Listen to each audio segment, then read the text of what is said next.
நான் இந்த உரையை முடிக்கிறதுக்கு முன்னாடி ஒரு முக்கியமான ஒரு விஷயம் பத்தி சொல்லணும். ஆளுநர் உரை அன்னைக்கு இந்த தமிழ் தாய் வாழ்த்துக்கு அப்புறம் தேசிய கீதம் பாடினது தப்பு, தேசிய கீதம் 2 முறை பாடினது தப்பு,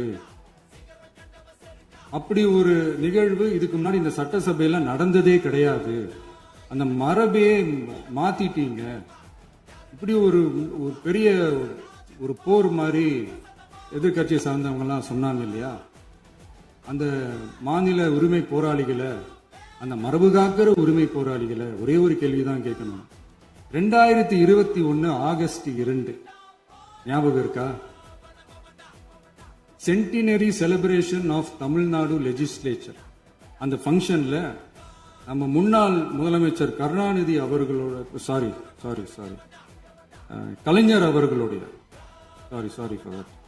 கலைஞர் அவர்களுடைய புகைப்படத்தை மாண்புமிகு குடியரசுத் தலைவர் திறந்து வைக்கிற ஒரு ஃபங்க்ஷன். அந்த ஃபங்க்ஷன்ல national anthem followed by Tamil Thai Vazhthu அப்படின்னு அறிவிச்சது ஞாபகம் இருக்கா?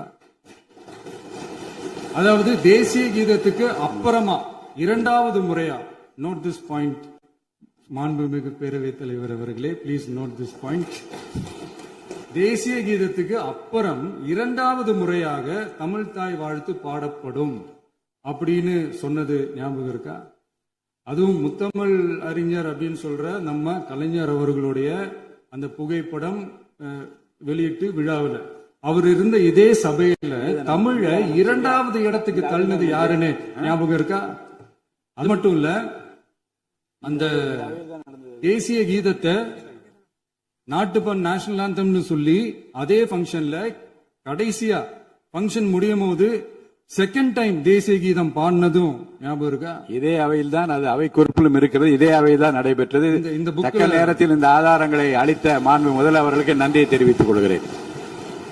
டவுட் இருந்தா இந்த புக்கை பார்த்து தெரிஞ்சுக்கலாம். அதனால